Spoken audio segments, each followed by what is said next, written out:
My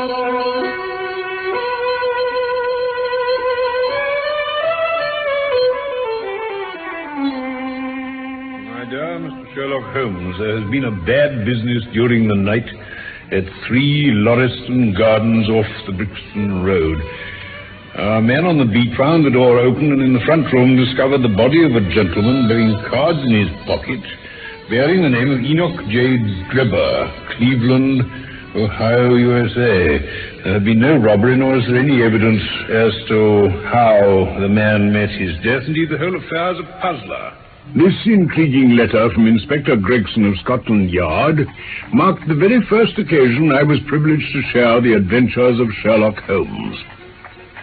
My name is Watson, Dr. John Watson, and I will tell you first how we came to be drawn into the case Holmes himself called a study in Scarlet.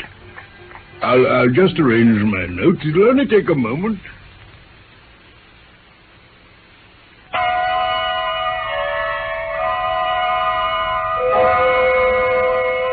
It was many years ago, but I shall never forget that fateful meeting in the laboratory at Bart's Hospital. I was home from India, invalided out of the army, and looking for lodgings in keeping with my pension. Holmes had just found a suite of rooms at number 221B Baker Street and wanted someone to share them.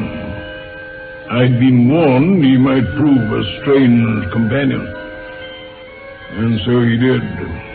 I became more and more curious about him, and of course he quickly noticed it.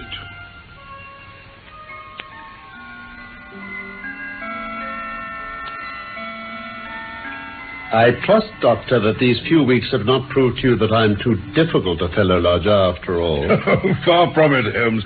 I don't mind admitting you puzzle me, though. Puzzle you? Well, the way you work like a fiend sometimes, and at others you lie on the sofa there, hardly uttering a word or moving a muscle from morning to night. Well, I have a trade of my own. I suppose I'm the only one in the world. I'm a consulting detective. Consulting detective? Here in London, we have lots of government detectives and lots of private ones. When these fellows are at fault, they come to me, and I manage to put them on the right scent. I say, that fellow down in the street, I wonder what he's looking for. Oh, you mean the retired sergeant of Marines? Oh, now that really is going too far. Oh, well, we shall soon see. He's coming to our door. You know, the trouble is, Watson, that there are no crimes and no criminals these days. What's the use of having brains in our profession? I know well that I have it in me to make my name famous.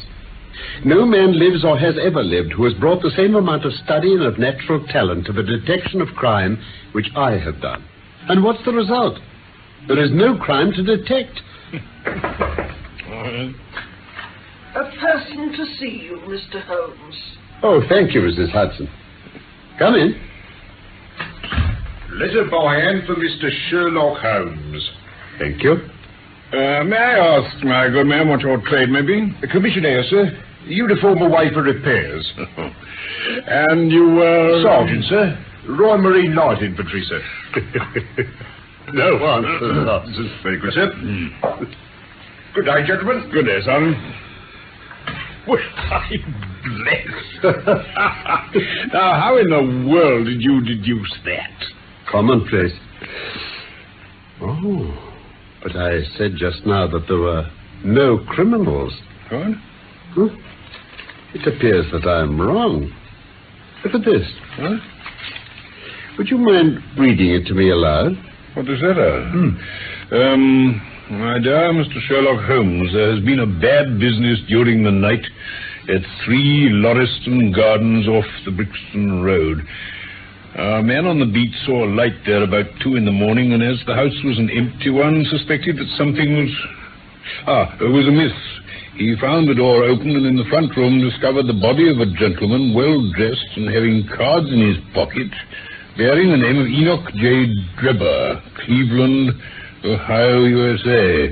There had been no robbery, nor is there any evidence as to how the man met his death. There are marks of blood in the room, but there's no wound upon his person. We are at a loss as to how he came into the empty house. Indeed, the whole affair is a puzzler. If you can come round to the house any time before 12, you'll find me there. Yours faithfully, Tobias Gregson. Gregson is the smartest of the Scotland Yarders. He and Lestrade are the pick of a bad lot. They have their knives into one another, too. They're as jealous as a pair of professional beauties. Come on, get your hat. You wish me to come? Yes, if you have nothing better to do.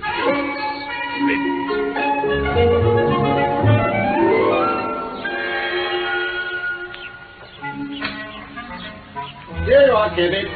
Thank you, Governor. I must say, you don't seem to be giving much thought to the matter in hand, and all that talk in the cab about Cremona fiddles and the difference between a Stradivarius and an Amati. No data yet. It's a capital mistake to theorize before you have all the evidence. Well, you'll have your data soon. Aren't we going in? All in good time, Watson. Let us first observe such important details as the roadway.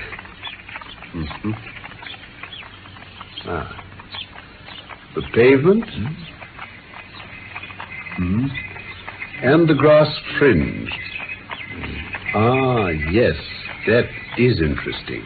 Mr. Holmes, it's very kind of you to come. Inspector Gregson, this is my friend Dr. Watson. How do you do? How do you do, son?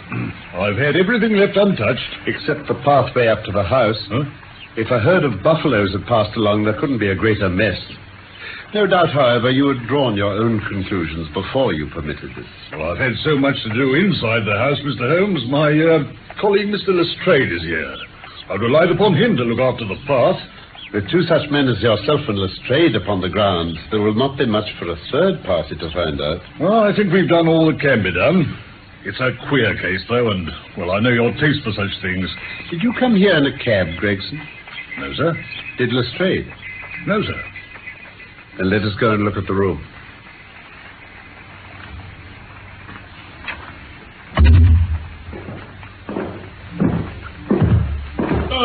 Good morning, Mr. Holmes. Good morning, Lestrade.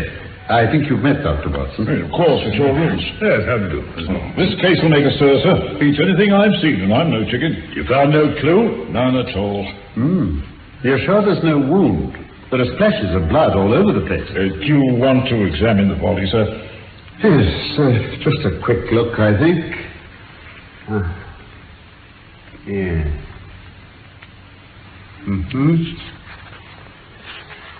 Yeah. Well, that seems to be all. Just a sniff at his lips. And a glance at the soles of his patent leather boots.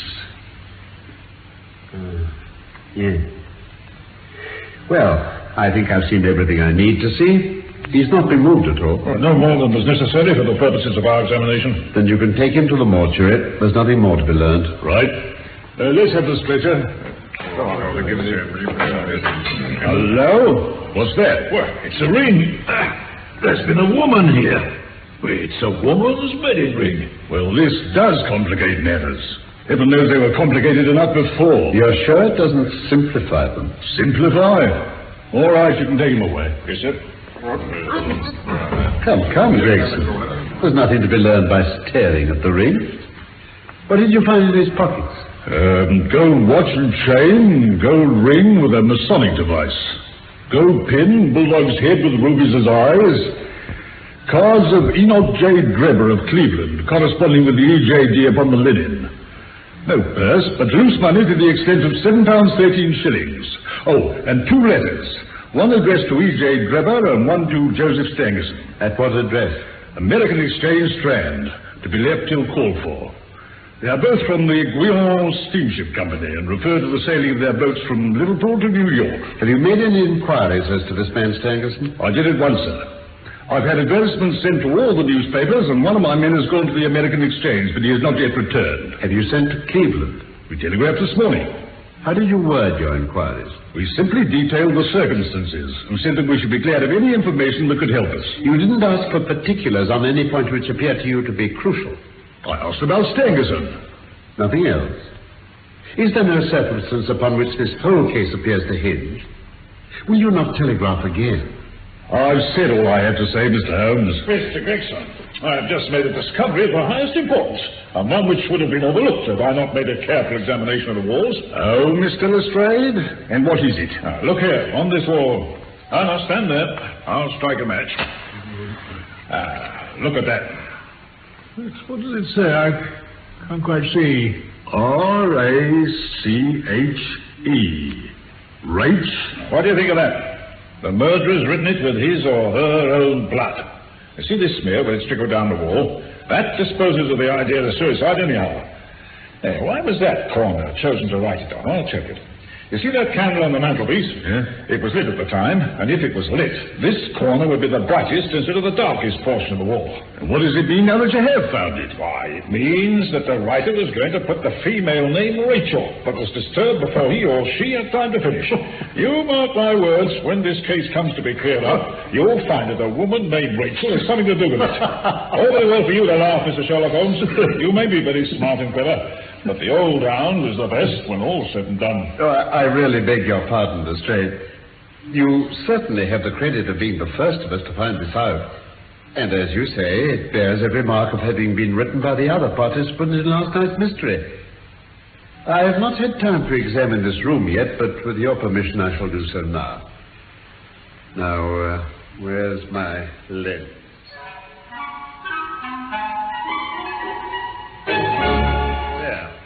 I think that will do. 20 minutes that took you, Mr. Holmes. I could have spared you the trouble in 5. They say that genius is an infinite capacity for taking pains. It's a very bad definition, but it does apply to detective work. What do you think of it, sir? Oh, it would be robbing you of the credit of the case if I were to presume to help you. You're doing so well now that it would be a pity for anyone to interfere. If you let me know how your investigations go, I shall be happy to give you any help I can. In the meantime, I should like to speak to the constable who found the body. Is he here? Well, no, he's off duty now. Then can you give me his name and address? Oh, yes, sir. His name is John Rance. You'll find him at 46 Audley Court, Kennington Park Gate. Kennington Park Gate. Thank you. Come along, Doctor. We shall go and look him up. Oh, gentlemen. I'll tell you one thing which may help you in the case. What's that, sir? There has been murder done, and the murderer was a man. He was more than 6 feet high, was in the prime of life, had small feet for his height, wore coarse square-toed boots, and smoked a Trichinopoly cigar. He came here with his victim in a 4-wheeled cab, which was drawn by a horse with 3 old shoes and 1 new one on his off foreleg. In all probability, the murderer had a florid face, and the fingernails of his right hand were remarkably long. These are only a few indications, but they may assist you. If this man was murdered, how was it done? Poison. Oh, one other thing, Lestrade.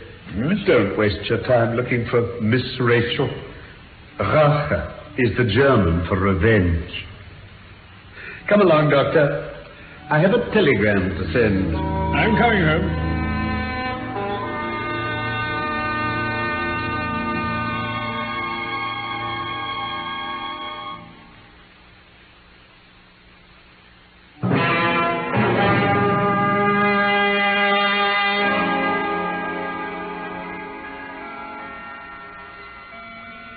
Now that I've sent my telegram, we can go and see this Constable John Rance. You amaze me, Holmes. Surely you're not as sure as you pretend to be of all those particulars you gave? There's no room for a mistake.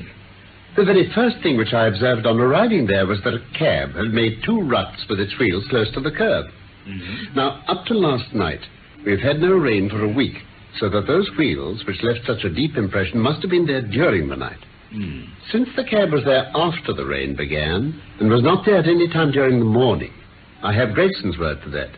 It follows that it must have been there during the night, and therefore that it brought those 2 individuals to the house. Well, that seems simple enough, but how about the other man's height? When a man writes on a wall, his instinct leads him to write about the level of his own eyes. Now, that writing was just over 6 feet from the ground. It was child's play. And his age? Well, if a man can stride 4.5 feet without the smallest effort, he can't be quite in the sere and yellow. That was the breadth of a puddle on the garden path which he had evidently walked across. Patent leather boots had gone round, and square toes had stepped over. There's no mystery about it at all. Is there anything else that puzzles you? Well, the fingernails and the Trichinopolis are gone. The writing on the wall was done with a man's forefinger dipped in blood. My glass allowed me to observe that the plaster was slightly scratched in doing it, which would not have been the case had the man's nail been trimmed. I gathered up some scattered ash from the floor. It was dark in color and flaky, such an ash as is only made by a Trichinopoli. I flatter myself that I can distinguish at a glance the ash of any known brand, either of cigar or of tobacco. The florid face, then? Ah, that was a more daring shot. Though I've no doubt that I was right. You mustn't ask me that at the present state of the affair. There is much that is still obscure, though I've quite made up my mind on the main facts. As to poor Lestrade's discovery, it was simply a blind, intended to put the police upon a wrong track by suggesting socialism and secret societies. It was not done by a German. Oh. If you notice, the A was printed somewhat after the German fashion. Now, a real German invariably prints in the Latin character, so that we may safely say that this was not written by one, but by a clumsy imitator who overdid his part. Oh, no. It was simply a ruse to divert inquiry into a wrong channel. You have brought detection as near to an exact science as it ever will be brought in this world. I'll tell you one other thing. Patent leathers and square toes came in the same cab. And they walked down the pathway together as friendly as possible, arm in all probability. When they got inside, they walked up and down the room, or rather Patent leather stood still while square toes walked up and down. I could read all that in the dust, and I could read that as he walked, he grew more and more excited. That's shown by the increased length of his strides.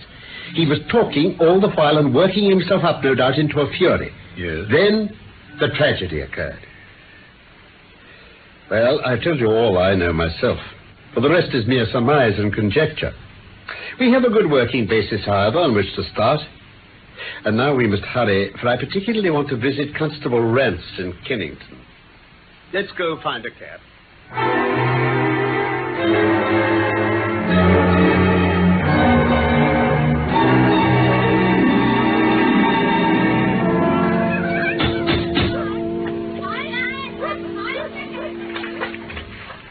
Yes, what is it? You are Constable John Rance? What of it? Who wants to know? My name is Sherlock Holmes. Inspector Lestrade said I could find you here. It's about the business at Lauriston Gardens, Brixton Road. I made my report at the office. Can't a man get a bit of rest when he's off duty? We thought that we should like to hear it all from your own lips. Oh, well, I shall be most happy to tell you anything I can, sir. Come in, gents. Thank you. Sit you down on the sofa, gents. Thank you. Now, what was it? Just let us hear it all in your own way as it occurred, please. Very well. Well, my time is from 10 at night till 6 in the morning. 1 o'clock it began to rain. And I met Harry Murch, who was the Holland Grove beat. We stood together at the corner of Henrietta Street a-talking. Well, presently, maybe about 2, a little after, I thought I'd take a look around and see that all was right down the Brixton Road.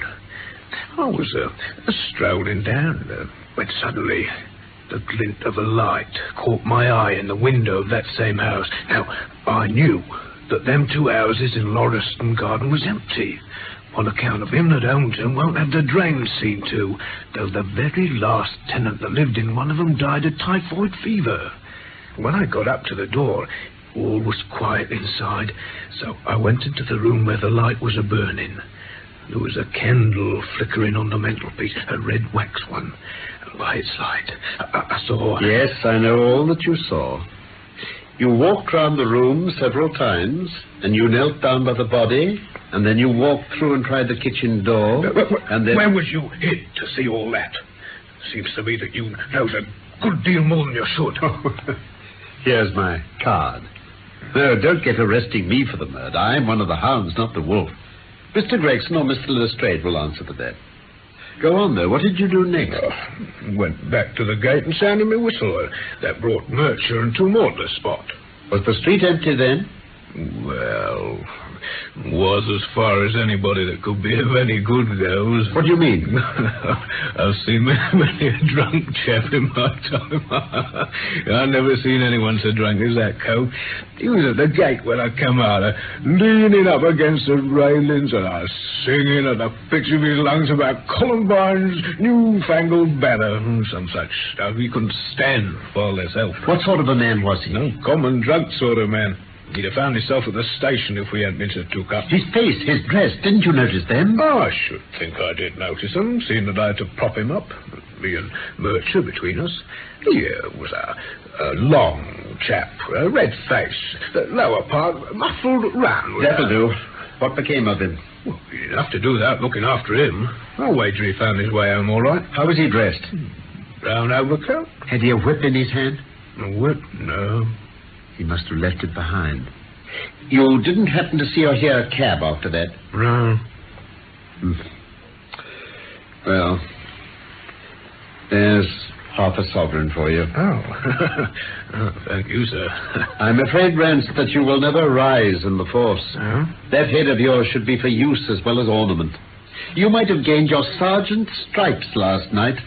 The man whom you held in your hands is the man who holds the clue to this mystery and whom we are seeking. But I tell There's no use arguing about it now. I tell you that it is so. Come along, Doctor.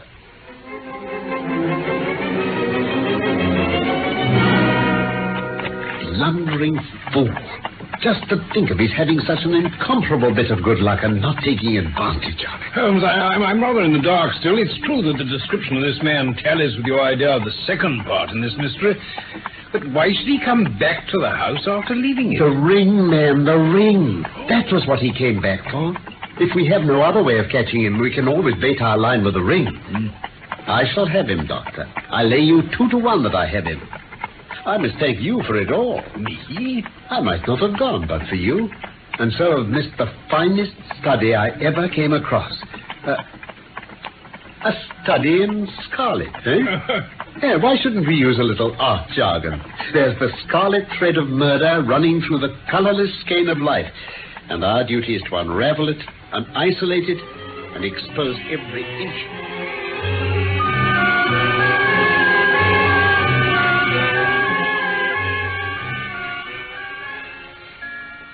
Watson, what's the matter? You're not looking quite yourself. This Brixton Road affair has upset you. Well, to tell the truth, it has. I ought to be more case-hardened out of my Afghan experiences. I saw my own comrades hacked to pieces at my wand without losing my nerve, but I've gone over this business again and again this afternoon, till I doze off, that is. I can understand. There's a mystery about this which stimulates the imagination. Where there's no imagination, there's no horror. Have you seen the evening paper? No. Gives a fairly good account of the affair. It doesn't mention the fact that when the man was raised up on the stretcher, a woman's wedding ring fell upon the floor. Oh. No, it's just as well it doesn't. Why? Look at this advertisement. What? I had one sent to every paper this morning immediately after the affair. Where? In the found column. Ah, there. yes. In Brixton Road this morning, a plain gold wedding ring found in the roadway between the White Hart Tavern and Holland Grove. Apply Dr. Watson, 221B Baker Street, between 8 and 9 this evening. Oh. Excuse my using your name. If I used my own, some of these dunderheads would recognize it and want to meddle in the affair. Oh, that's all right, but supposing anyone applies, I've no ring. Oh, yes, you have. Huh? Here you are. This is almost a facsimile. Say. But who do you expect will answer this advertisement? Why, the man in the brown coat. Our florid friend with the square toes. If he doesn't come himself, he'll send an accomplice. Wouldn't he consider it too dangerous? Not at all. If my view of the case is correct, and I have every reason to believe that it is, this man would rather risk anything than lose the ring. According to my notion, he dropped it while stooping over Drebber's body and didn't miss it at the time. After leaving the house, he discovered his loss and hurried back, but found the police already in possession owing to his own folly in leaving the candle burning. He had to pretend to be drunk in order to allay the suspicions which might have been aroused by his appearance at the gate. I see. Now, put yourself in that man's place. On thinking the matter over, it must have occurred to him that it was possible that he had lost the ring in the road after leaving the house. What would he do then? He would eagerly look out for the evening papers in the hope of seeing it among the articles found. Yes. His eye, of course, would light upon this. He'd be overjoyed. Why should he fear a trap? There'd be no reason in his eyes why the finding of the ring should be connected with the murder. No, he would come. He will come. You shall see him within the hour. And then? Oh, you can leave me to deal with him then. By the way, have you any firearms? Oh, I have my old service revolver and a few cartridges. You'd better clean it and load it. He'll be a desperate man. And though I shall take him unawares, it's as well to be ready for anything. Very well, then. I'll do it as soon as we can tonight.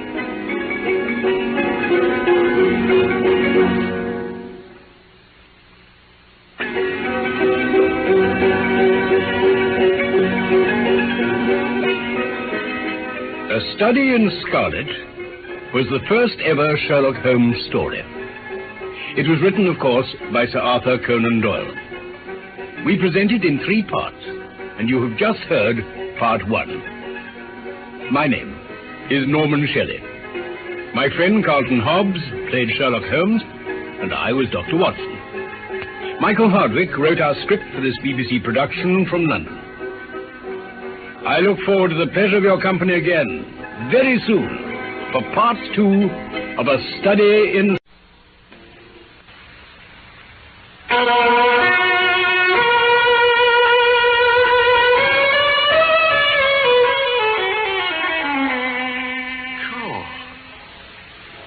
What's that? It looks like blood. Coming from under his door. You're right. Stop, Sister. Stand out of the way while I put the soldiers with. Sir, Get back.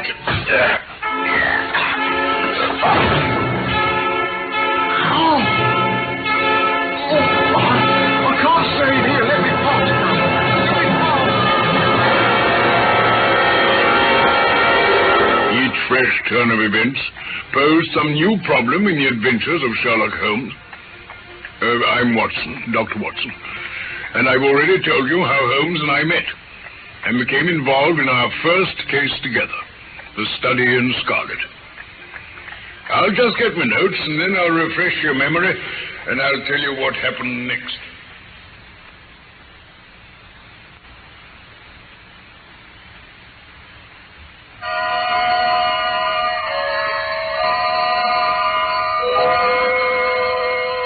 A Study in Scarlet was how my friend Mr. Sherlock Holmes had described our investigation into the murder of the American Enoch J. Drebber in an empty house near the Brixton Road. Certainly, my mind kept returning to the scarlet of that blood in which some unknown finger had dipped to write on a wall above the dead man the one word Rach, the German for revenge. Revenge for what? And by whom? So I mused, as I cleaned my old service revolver and waited with Holmes for the arrival of a claimant to the woman's wedding ring, which had been found near the body. Put your pistol in your pocket. Very good. When the fellow comes, speak to him in an ordinary way. Leave the rest to me. Don't frighten him by looking at him too hard. He'll probably be here in a few minutes. Now, open the door slightly. Well. That will do. Now, put the key on the inside. Here comes our man, I think. Quickly with the key. All right, very good. Now, listen.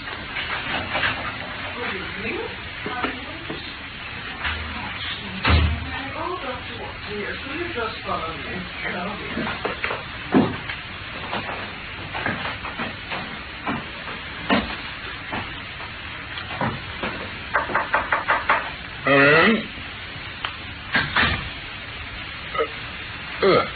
Yes, my good woman. This has brought me, good gentlemen, here in the paper, a gold wedding ring in the Brixton Road. It belongs to my girl, Sally. This was married only this time 12 months, of which her husband is steward aboard a union boat. And what he'd say if he come home and found her without a ring is more than I can think. He being short enough at the best of times, but more especially when he has the drink. If it please you, she went to the circus last night along with Is that her ring? Ah, the Lord be thanked. Sally will be a glad woman this night. And what may your address be? 13 Duncan Street, Houndsditch. There's a weary way from here. The Brixton Road doesn't lie between any circus and Houndsditch. The gentleman asked me for my address. Sally lives in lodgings at 3 Mayfield Place, Peckham. And your name is... My name is Sawyer. Hers is Dennis. A rich Tom Dennis married her, and a smart, clean lad, too, as long as he's at sea. And no steward in the company more thought of. But when on shore, what with the women and the liquor shops... give it to her. Here's your ring, Mrs. Sawyer. It clearly belongs to your daughter. And I'm glad to be able to restore it to the rightful owner. If he could have come home and found her without it, I don't know what he might have done. Thank you, good gentleman. Oh, my poor Sally, what will she say? Good night to you, Mrs. Sawyer. Good night to you, sir. I'll follow her. She must be an accomplice. She'll lead me to it. Wait up for me, Watson.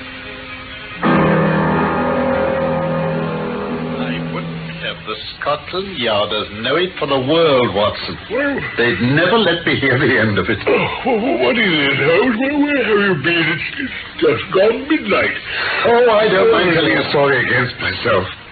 That creature had gone a little way when she hailed a four-wheeler which was passing. Drive to 13 Duncan Street, Houndsditch, she cried. This begins to look genuine, I thought. And having seen her safely inside, I perched myself behind. You perched yourself? Oh, that's an art which every detective should be an expert at. Well, away we rattled and never drew rein until we reached the street in question. I hopped off before we came to the door and strolled down the street in an easy, lounging way. I saw the cab pull up. The driver jumped down, and I saw him open the door and stand expectantly. Nothing came after. What?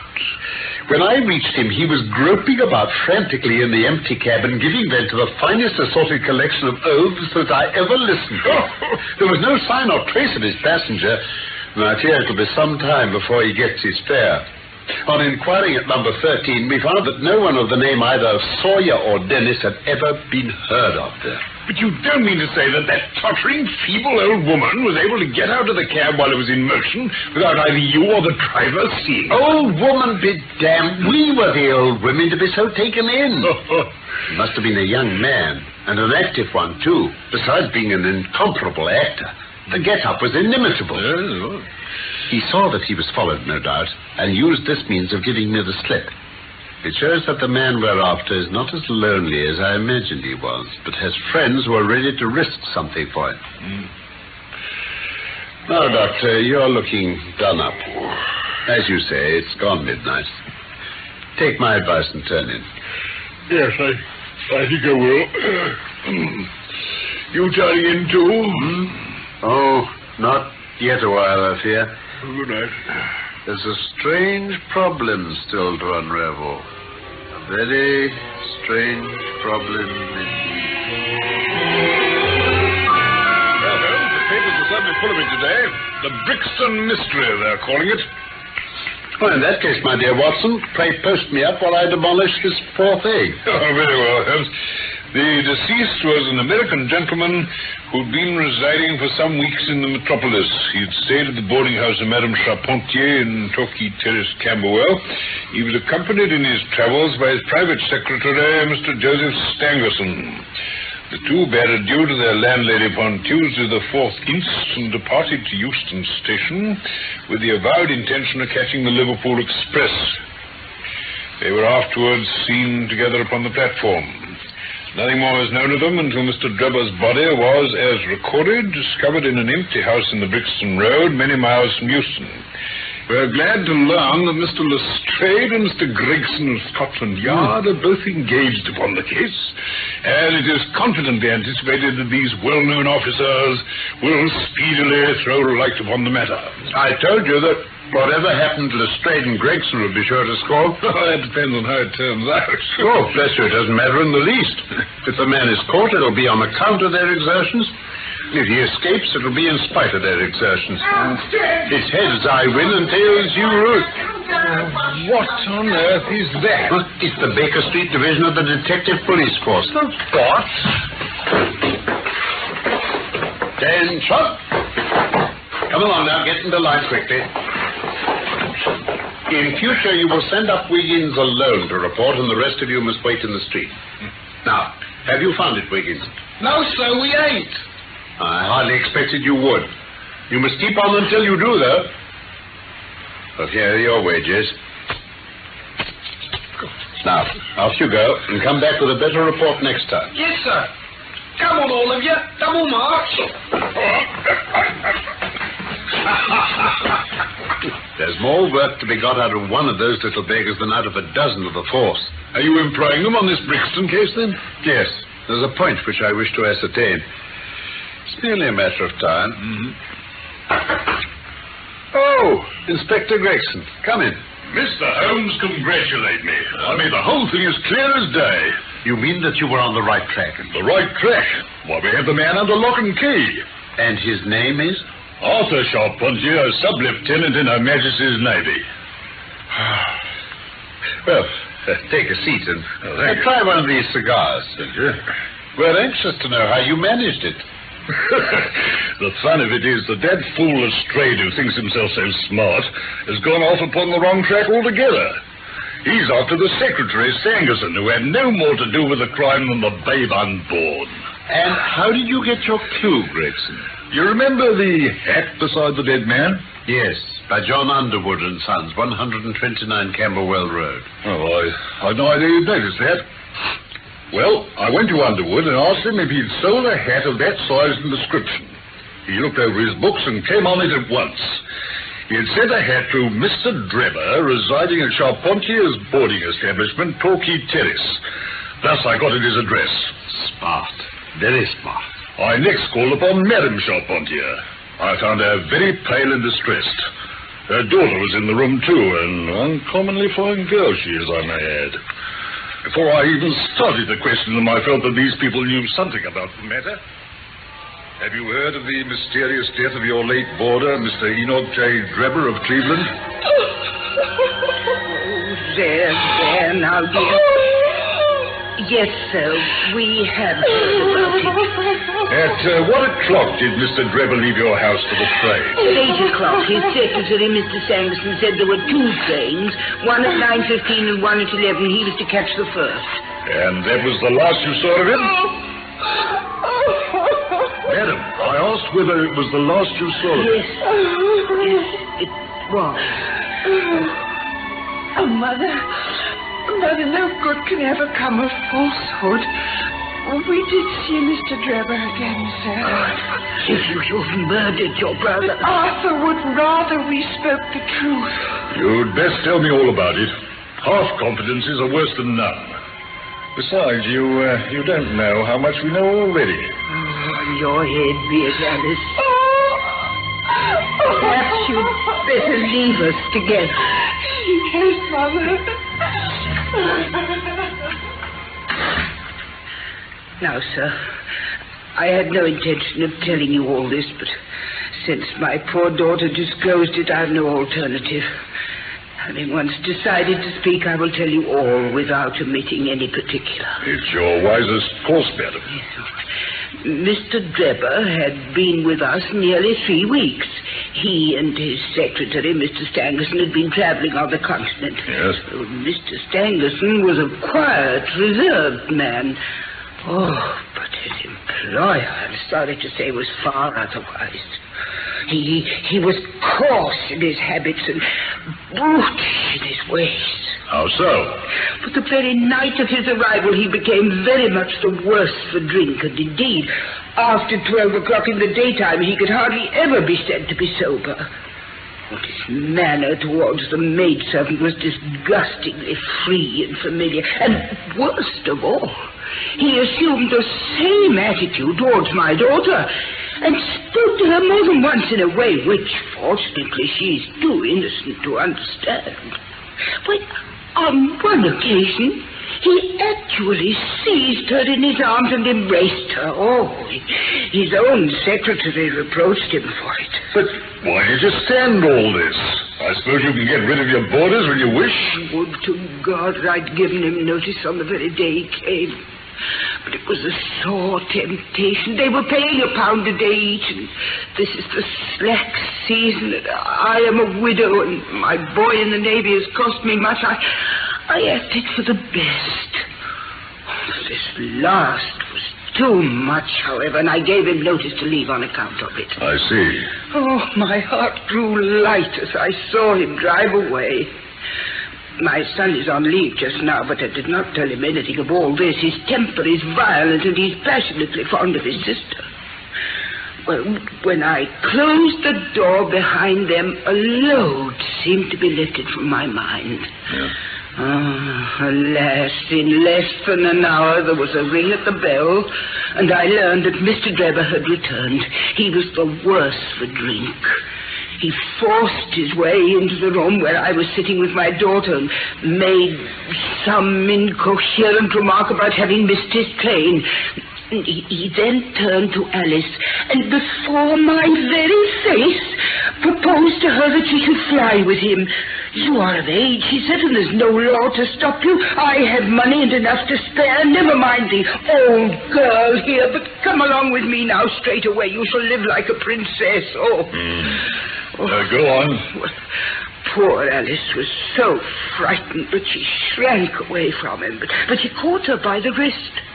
Well, I screamed, and at that moment my son Arthur came into the room. What happened then, I do not know. I heard oaths and confused sounds of a scuffle. I was too terrified to raise my head, and when I did look up, I saw Arthur standing in the doorway laughing with a stick in his hand. I don't think that fine fellow will trouble us again, he said. I will just go after him and see what he does with himself. And with those words, he took his hat and started off down the street. The next morning, we heard of Mr. Drebber's mysterious death. Madame Charpentier, at what hour did your son return? I do not know. He has a latchkey and he let himself in. After you went to bed? Yes. When did you go to bed? About 11. So your son was gone at least 2 hours? Yes. Possibly 4 or 5? Yes. What was he doing during that time? I do not know, sir. I do not know.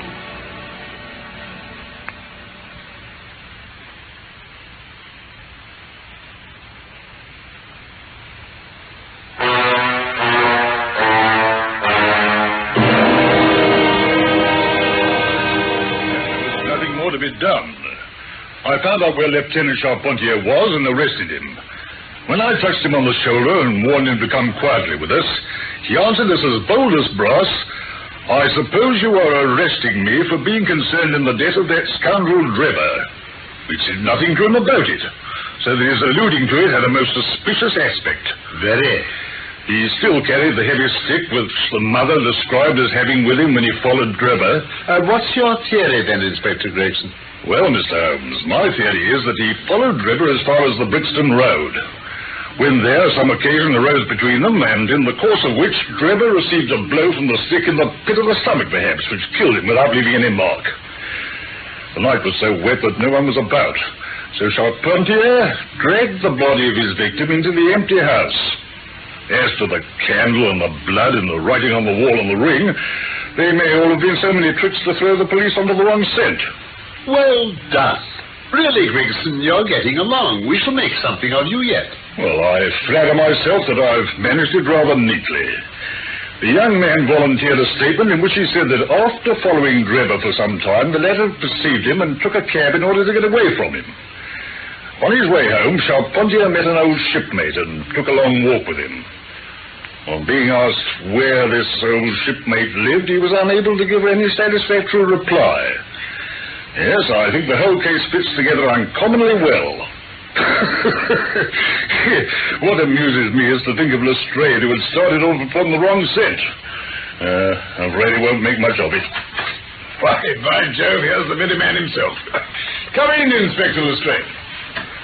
Oh, so you're here, Gregson. I suppose, Lestrade, you've come to consult Mr. Sherlock Holmes. Ask him what move to make next, eh? Well, I don't mind admitting this is a most extraordinary case, most incomprehensible affair. Ah, you find it so? I thought you'd come to that conclusion. Have you managed to land the secretary, Mr. Joseph Stangerson? I've just come from Stangerson's room. We've been hearing Gregson's view of the matter. Would you mind letting us know what you have done, Lestrade? No, Mr. Holmes, no objections at all. I freely confess that I was of the opinion that Stangerson was concerned in the death of Drebber. Was? A fresh development has shown me that I was completely mistaken. Well, well. I fancy we'd better take the events in their sequence. Very well. Full of the one idea, I set myself to discover what had become of the secretary. He and Drebber had been seen together at Euston Station about 8:30 on the evening of the 3rd. At 2 in the morning of the 4th, Drebber had been found murdered in the house off Brixton Road. The question which confronted me was to find out how Stangerson had been employed between 8:30 and the time of the crime, and what had become of him afterwards. I telegraphed to Liverpool, giving a description of the man and warning them to keep a watch upon the American boats. I then set to work calling upon all the hotels and lodging houses in the vicinity of Euston. You see, I argued that if Drebber and his companion had become separated that evening, the natural course for Stangerson would be to put up somewhere in the vicinity for the night, then to hang about the station again next morning to look out for his employer. They'd be likely to agree on some meeting place beforehand. So it proved. I spent the whole of yesterday evening making inquiries entirely without avail. This morning I began very early, and at 8 o'clock I reached Halliday's Hotel in Little George Street.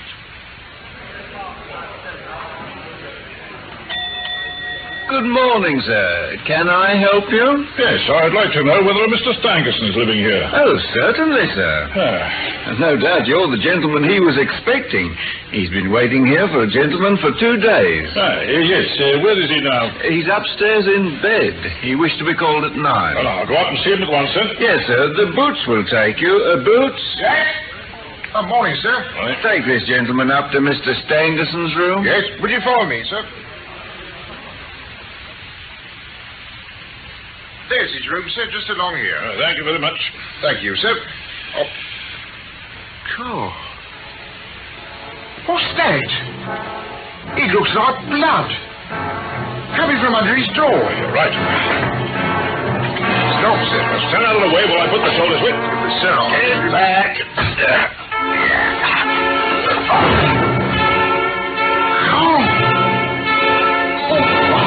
I can't stay in here. Let me pass now.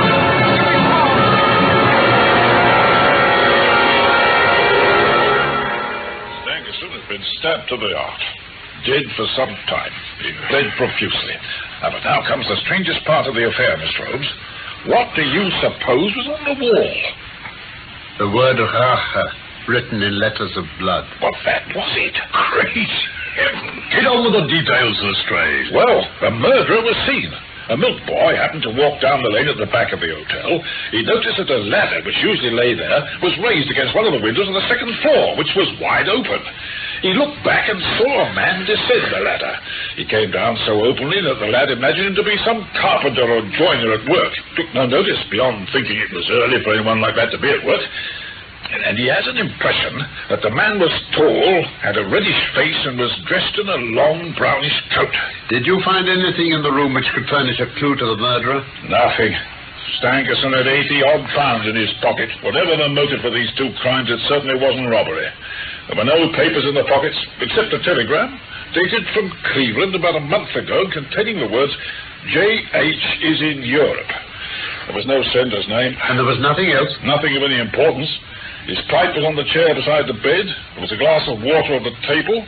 And on the windowsill, a small chip ointment box containing a couple of pills. What? At last! What's that, Mr. Holmes? The last link. My case is complete. Oh, just what do you mean, Mr. Holmes? I have now in my hands all the threads which have formed such a tangle. There are, of course, details to be filled in, but I'm as certain of all the main facts from the time that Drebber parted from Stangerson at the station after the discovery of Stangerson's body as if I'd seen them with my own eyes. I'll give you proof of my knowledge. Could you lay your hand upon those pills, Lestrade? Yes, I have them here. Don't attach any importance to them, though. Let me see them. Doctor, are those ordinary pills? No, they're certainly not. Early grey colour, small, round, and, let's see. Yes, almost transparent against the light. From their lightness and transparency, I should imagine they're soluble in water. Precisely, sir. Now, would you mind going down and fetching that poor little devil of a terrier, which has been bad so long and which the landlady wanted you to put out of its pain yesterday? Oh, yes, it will, Holmes. What are you going to do, Mr. Holmes? I will now cut one of these pills in two. One half we return into the box for future purposes. The other half I will place in this wine glass. If you'd be kind enough to pass me the carafe, Lestrade. Yes, here you are. Thank you. Now then, I pour into the glass a teaspoonful of water. You perceive that our friend the doctor is right. The pill readily dissolves. I shall now add a little milk to make the mixture palatable.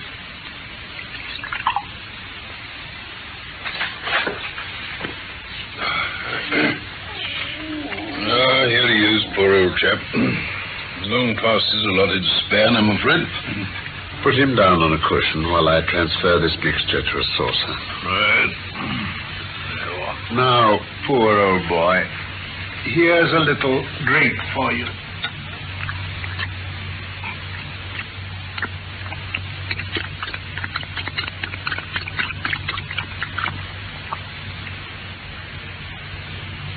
Well? It can't be a coincidence. The very pills which I suspected in the case of Drebber are actually found after the death of Stangerson, and yet they're inert. What can it mean? Oh, surely my whole chain of reasoning cannot have been false. No, it's impossible. And yet this wretched dog is none the worse. Well, if you ask me... Wait. I have it. Where's that other pill? Yeah, well... Cut it in two for me while I get more milk and water ready. Done. Now, in it goes. You mean you're going to try again? Precisely. Now, boy, try another.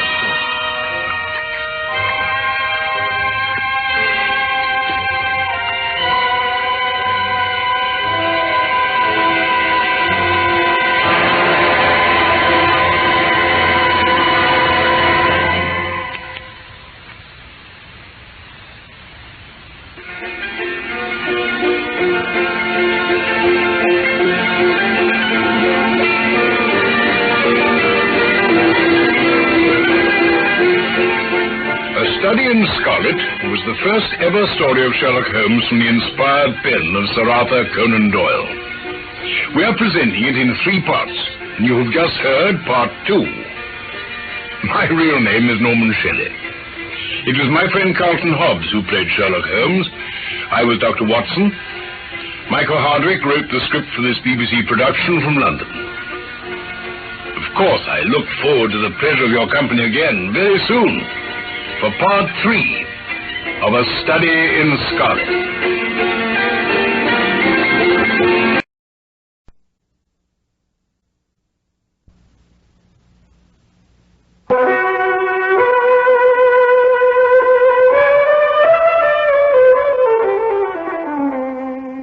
However, I must just get this small portmanteau ready. Oh, it's not been used for so long, these buckles are dreadfully difficult. Ah, there you are, my good man. Just give me a hand with this buckle, if you please. What's that? No,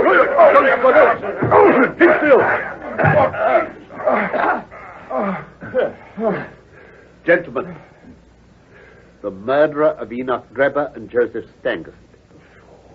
There were always surprises in the adventures of Sherlock Holmes. My name is Watson, Dr. Watson, and this was the first case I was privileged to share with him.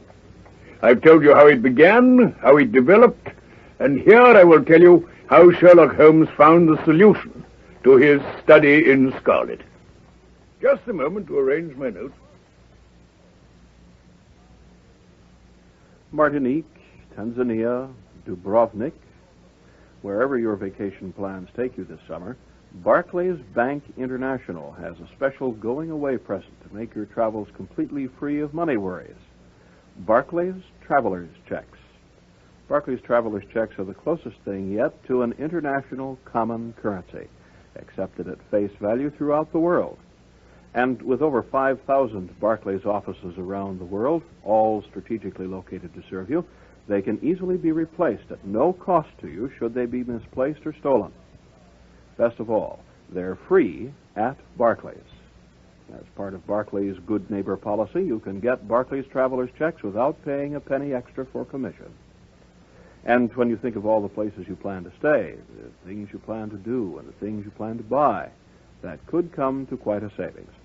So before you leave the country, come to Barclays for your free of commission Traveler's Checks.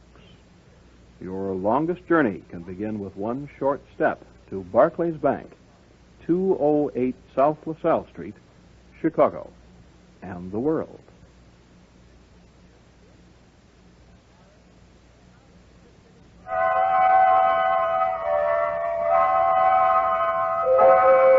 Inspector Gregson of Scotland Yard had been crowing over his colleague Lestrade.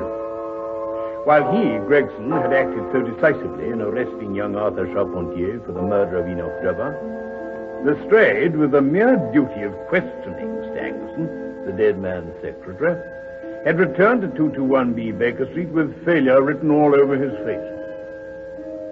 But then Holmes and I had been as astonished as Gregson to hear that he had found Stangerson murdered too. Lestrade had brought a box containing 2 pills, which he had found near the body. Exclaiming that at last his case was complete, Holmes wasted no time in feeding one to the poor aging dog which our landlady had asked us that morning to have destroyed. To his dismay, the effect was nil. With his whole case hanging upon the consequences, Holmes proceeded to grind the only remaining pill into some milk and watched anxiously as the dog drank.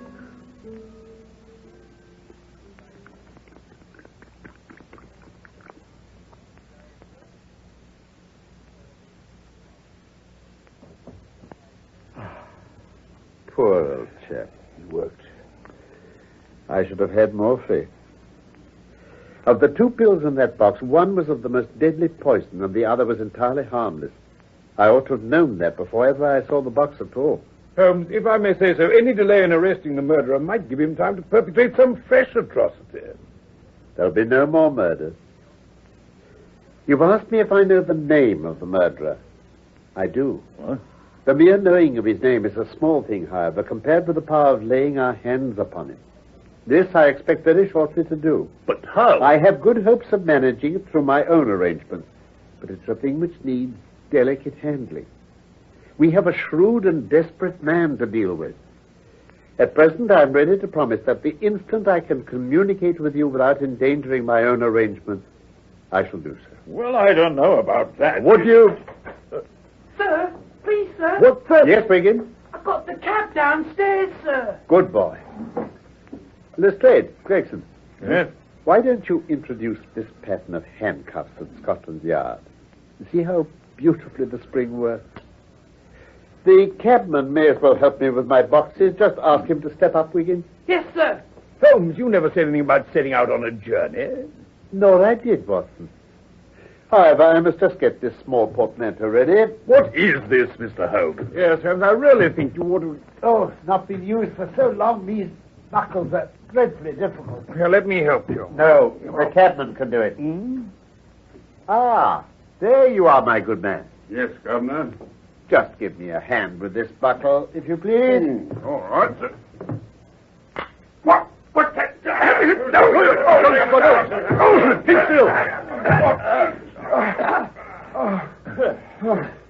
Gentlemen, let me introduce you to Mr. Jefferson Hope, the murderer of Enoch Drebber and Joseph Stangerson. We have his cab. He prefers to take him to Scotland Yard.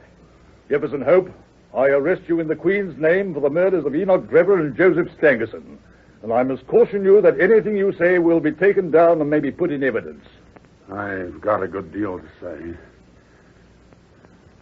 You're a doctor, aren't you? Yes, I am. Then put your hand here, on my chest. Well, as you wish. Well? Why, this man has an aortic aneurysm. Yes, that's what they call it.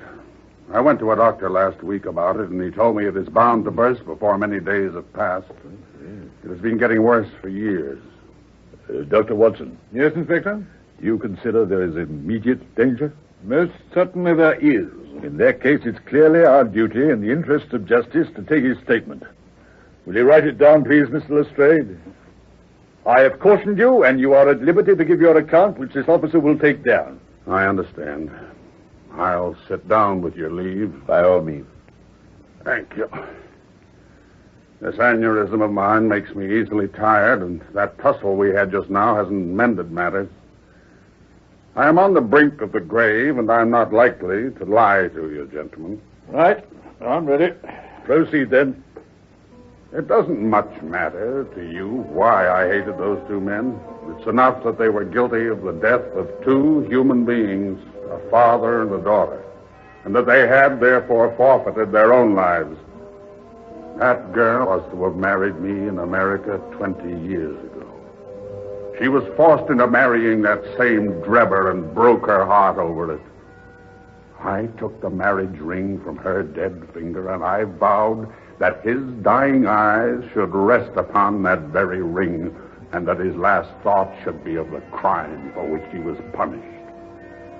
I carried it about with me and followed him and his accomplice over 2 continents until I caught them. If I die tomorrow, as is likely enough, I die knowing that my work in this world is done. When I got to London, my pocket was about empty, and I found that I must turn my hand to something for my living. Driving and riding are as natural to me as walking. So I applied at a cab owner's office and soon got employment. It was some time before I found out where my 2 gentlemen were living. They were at a boarding house at Camberwell, over on the other side of the river. I'd grown my beard, and there was no chance of their recognizing me. Go where they would about London, I was always at their heels. At last, one evening, I was driving up and down Torquay Terrace when I saw a cab draw up at their door. Presently, some luggage was brought out, and after a time, Drebber and Stangerson followed it and drove off. I whipped up my horse and kept within sight of them, feeling very ill at ease, for I feared that they were going to shift their quarters. At Euston Station, they got out, and I left a boy to hold my horse and followed them onto the platform. I got near enough to hear what they were saying. But I tell you, there isn't another Liverpool train for hours. So who cares? I care. The sooner we're on a train to Liverpool and getting out of here, the happier I'll be. Well, Stangerson, we'll just have to wait, won't we? Now, come to think of it, I've a little business of my own to do. Now, if you just hang around here someplace, I'll go off and I'll join you later. If you go, I'm going with you. Well, you see, this little matter's kind of delicate. You'd be in the way. Is that so? Well, either I go with you or we both stay here. You can take it or leave it, Drebber. Look here, Stangerson. It's about time you remembered you're nothing more than a paid servant around here. Who the hell do you think you are trying to dictate to me? I didn't mean it that way. Well, that's how it sounded to me. Now, cut it out once and for all. Okay, then. But look, supposing you're not back in time for the train. It's the last one tonight. Oh, I'll be back here before 11. Tell you what, if I'm not, we'll meet up again at Halliday's Hotel. That suit you? I guess it'll have to. The moment for which I had waited so long had come at last. My plans were already formed. It chanced that some days before, a gentleman who had been looking over some empty houses off the Brixton Road had dropped a key of one of them in my carriage. How to get Drebber to that house was the problem. There was a hansom in front of mine, and he hailed it. I followed it for miles, until to my astonishment, we found ourselves back in the terrace where he had boarded. I went on and pulled up my cab 100 yards or so from the house. He entered it, and his hansom drove away. Well, I waited for a quarter of an hour or more, when suddenly there came a noise like people struggling inside the house. Next moment, the door was flung open, and two men appeared. One of them was Drebber, and the other was a young chap whom I had never seen before. Filthy hound! I'll teach you to insult an honest girl. Get your hands off me. If you're not out of this road in 5-10 seconds, I'll lay this cudgel across you so you won't be able to walk. Now, get already on. Okay, I'm going. Hey, you! Gabby! Yes, Governor? Drive me to Halliday's Hotel.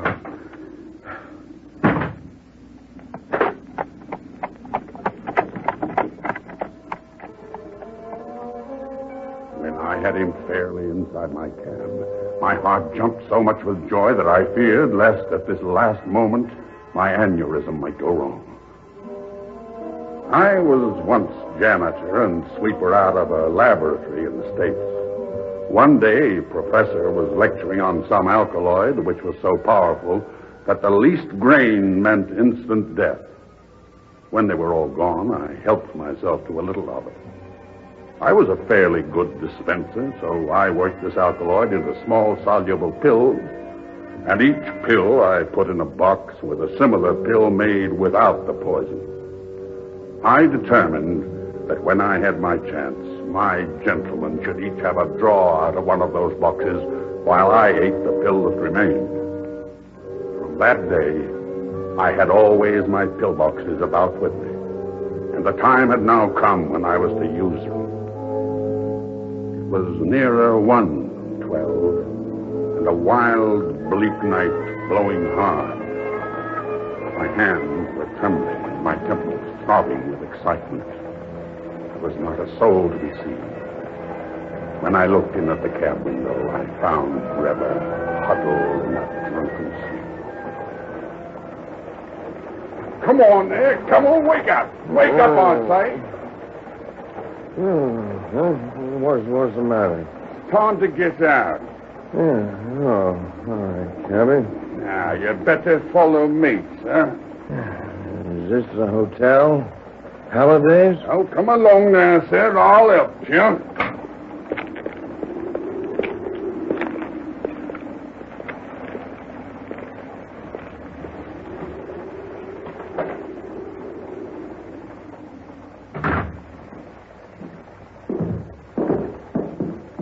It's infernally dark. Say, what kind of a hotel is this? Oh, we'll soon have a light. Just like this candle. There. Now, Enoch Drebber, who am I? Who? What do you mean? I don't... No. Yes, you dog. I have hunted you from Salt Lake City to St. Petersburg, and you've always escaped me. But now your wanderings have come to an end. No, keep away from me. What do you think of poor Lucy Ferrier now? Punishment has been slow in coming, but it has overtaken you at last. Would you murder me? Who talks of murdering a mad dog? What mercy had you upon my poor darling when you dragged her from his slaughtered father and bore her away? Wasn't I killed her father? But it was you who broke her innocent heart. Let the high God judge between us. You see this box? What is it? What are they? Just a couple of pills. Choose. and eat. There is death in one and life in the other. I shall take what you leave. Let us see if there is justice upon the earth, or if we are ruled by chance. Poison? You're mad. I won't do it. Oh, yes, you will with my knife at your throat. Keep away. Do as I say. Choose and eat. This way, you have a 50-50 chance. If you don't take it, it'll be my knife and no chance for you at all. Very well. I'll eat. Now, I'll take the other. And we shall see. It doesn't taste. You've got it. You...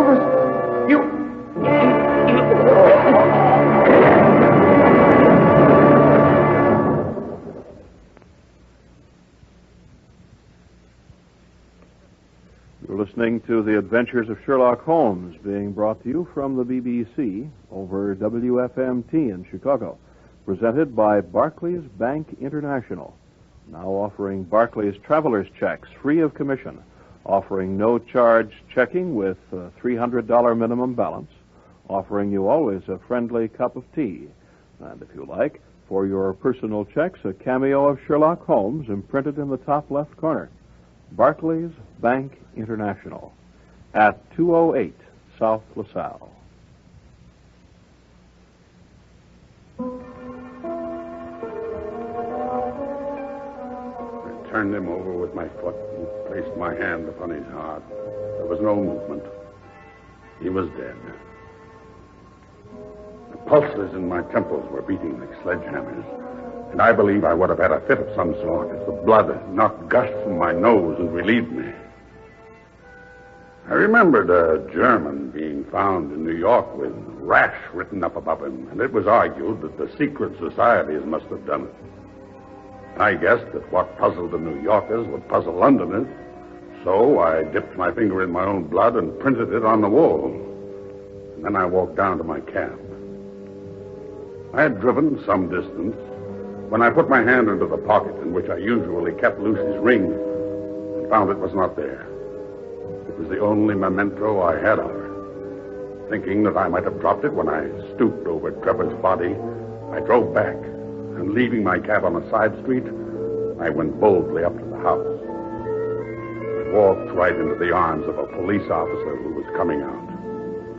I managed to fool him by pretending to be hopelessly drunk, but I had to go away without that ring.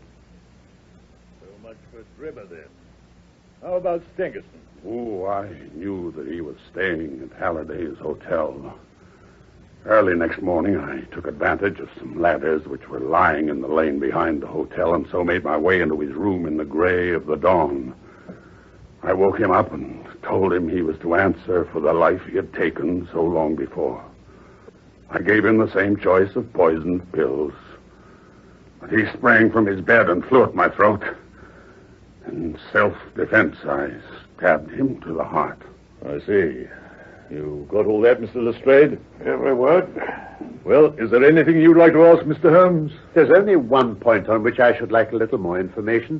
Who was your accomplice who came for the ring which I advertised? Oh, I can tell you my own secrets, but I don't get other people into trouble. He had no hand in the deaths of those two men and knows nothing of them. I think we can accept the truth of that, Gregson. Very well, Mr. Holmes.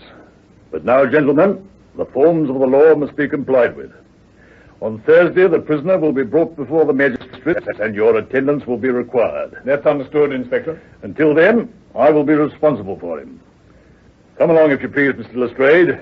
We may as well use his own cab, but I'm afraid we can hardly let him drive it. You'll have to oblige. What? Oh, never mind. At least I can drive a cab. Come along, Hope. Let's be moving.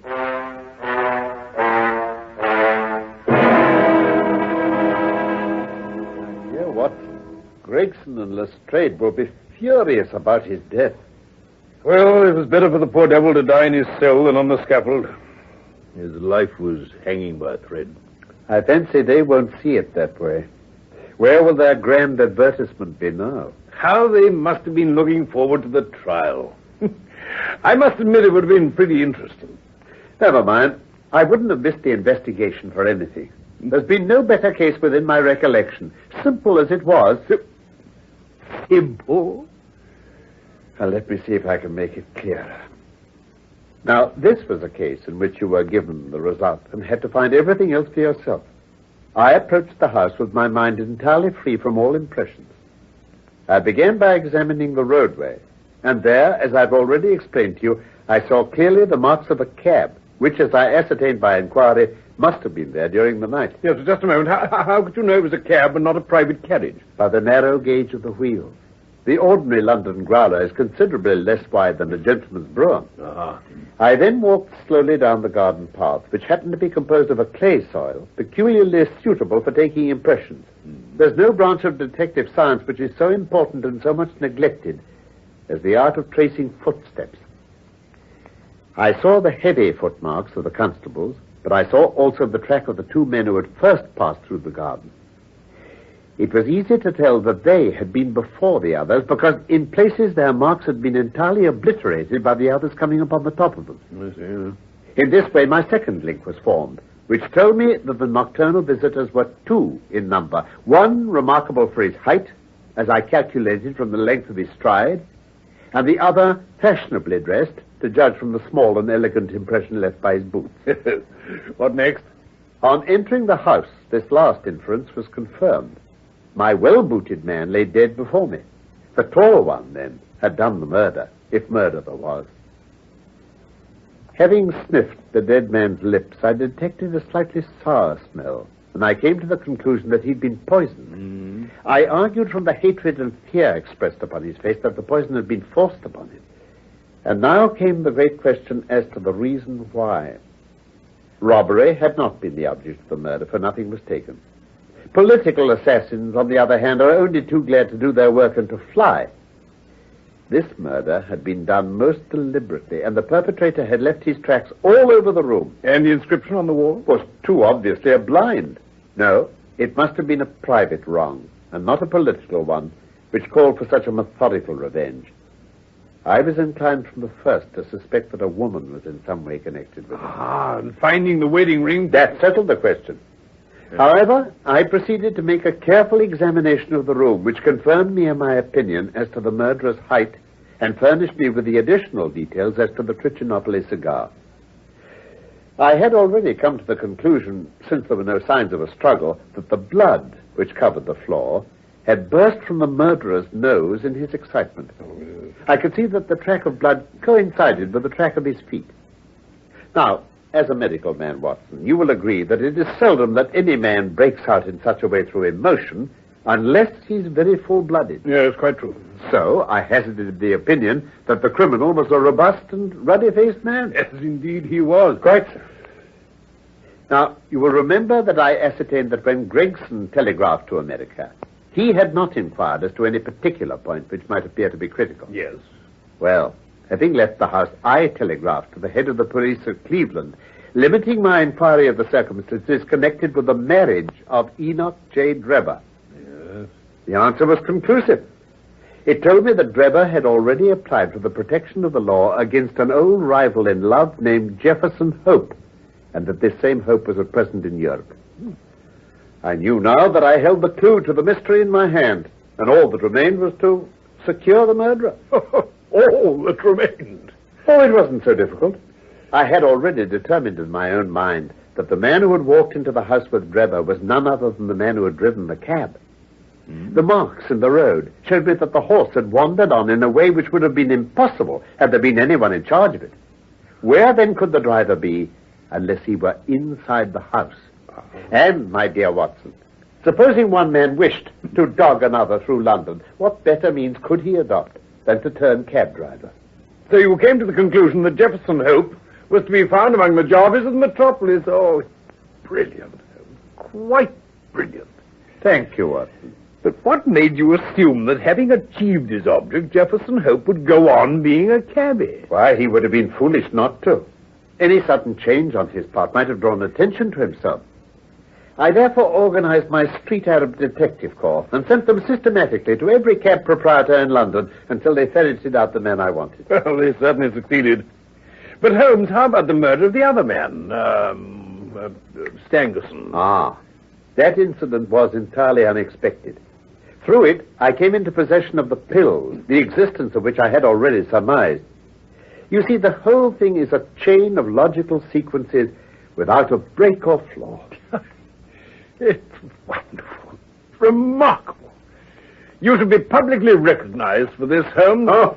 You should publish an account of the case. Oh, no. Well, if you won't, I'll do it for you. I have all the facts in my journal. The public shall know them. You may do what you like, Doctor. Hello? Yes, Mrs. Hudson. The echo's just come, Mr. Holmes.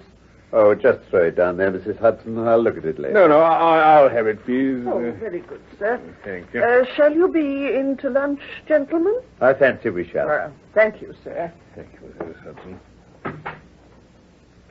I say, listen to this, Holmes.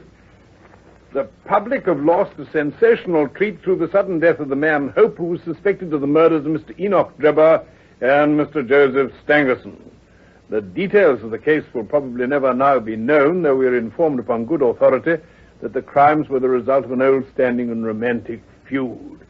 If the case has no other effect, it at least brings out in the most striking manner the efficiency of our detective police force.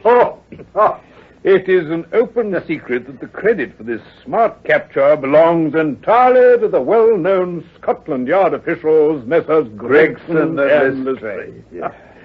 It is expected that a testimonial of some sort will be presented to these two officers as a fitting recognition of their services. Well, Holmes, what about that? Didn't I tell you so when we started, Watson? That's the result of all our study in Scarlet. To get them a testimonial.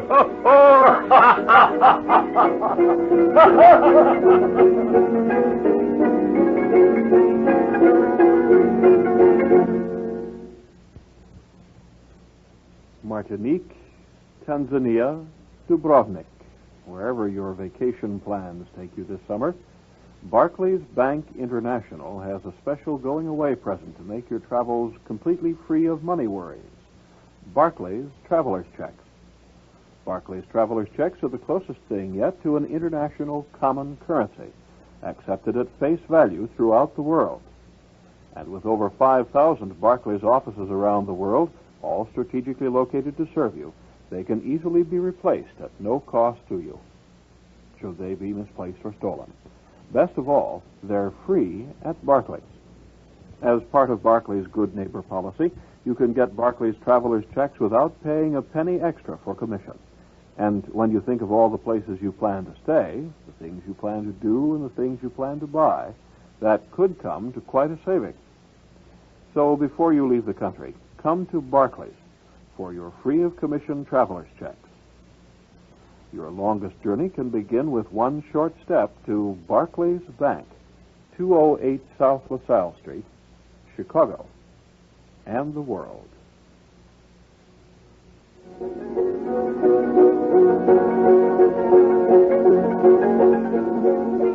Well, now you've heard part 3, you know the ending. It was one of the stories of Sherlock Holmes from the inspired pen of Sir Arthur Conan Doyle.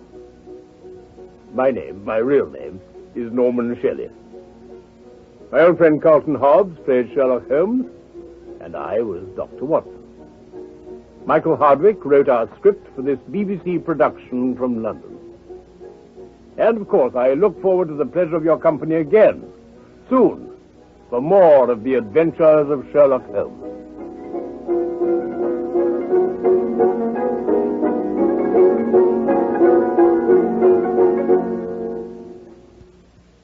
The Adventures of Sherlock Holmes has been presented by Barclays Bank International at 208 South LaSalle Street in Chicago.